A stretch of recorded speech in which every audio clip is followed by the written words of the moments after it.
Isn't it just harmless escapism? I don't think it is. I think 3.4 million people tuned in to watch the first episode, it is reaching an incredibly wide audience. It's what we're going to be talking about for the next 8 weeks. And the fact that the lineup of contestants, there is really, especially with the women, only one body type being shown. And I believe it's going to be creating this impression that you need to be skinny as a woman or incredibly muscular as a man to be deemed attractive and worthy of love. And I think that's really damaging. It's not the message we should be putting out.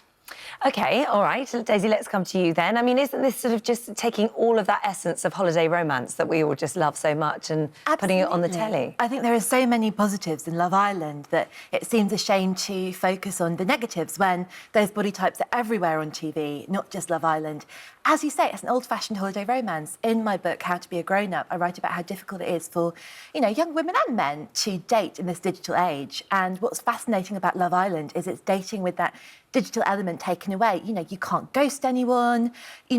All the contact is face-to-face. Yeah, you actually have to talk to people. You can't just do that or that. People are learning how to interact with each other again. And I think that's why it's got such great appeal. But also, everyone is held accountable for their bad behaviour. If someone does something, that's a bit sketchy or isn't kind, then they get called out on it. It happened last year. I think we're going to see it happening again this year.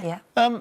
Rachel, they may all be gorgeous, but it doesn't mean to say that they all have a successful time in there. We're watching Alex, who's a very accomplished A&E doctor. I mean, he's got a great brain. And very handsome also. Terribly handsome. He hasn't found love. In fact, last night he was really very upset. So it's a reality for everyone, not just the beautiful. But I think that actually says it all. The fact that Alex is clearly an attractive, good-looking man with a good physique.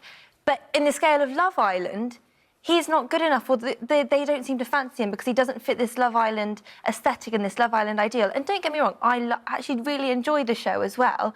And if you remember last year, there was Gabby, who was a personal trainer, and we saw her break down on television because she felt that she wasn't as attractive as the other girls. But isn't it so important that Love Island is holding up a mirror to all of this? Last night in the show, we saw Niall feel really insecure about Adam and how good-looking Adam is and Adam being his love rival. I think what's much more interesting is the way our bodies make us feel. We're seeing that no matter how gorgeous and remote these people seem to us, we all have the same insecurities. It's not showing us how to be.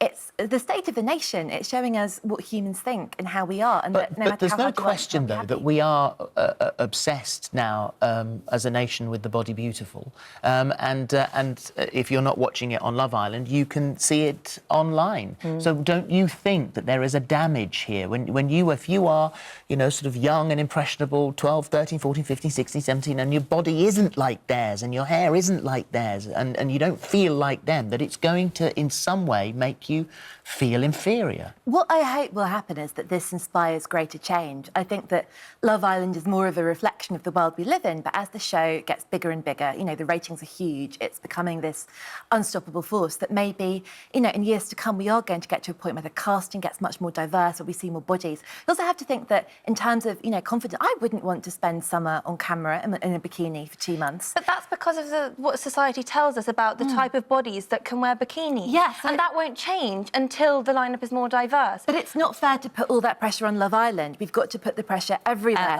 Across the board. But what about, because the show's been criticised sort of glamorising casual sex as well. I mean, regardless of the body types, does that, obviously, that's not going to put out a good example to all these young people that are watching it? But I think it's great. You see men and women, and, obviously it's a shame that the relationships only are between men and women, but they're, really happy. It's all very consensual. I mean, that may develop in that, we don't know. So far, we don't actually see it. It's not sort of on camera. It's not done in an exhibitionist way. I think we forget as well that in the context of normal dating, Love Island is so accelerated. They're spending all day, every day together. So it's almost like 5 dates in a day.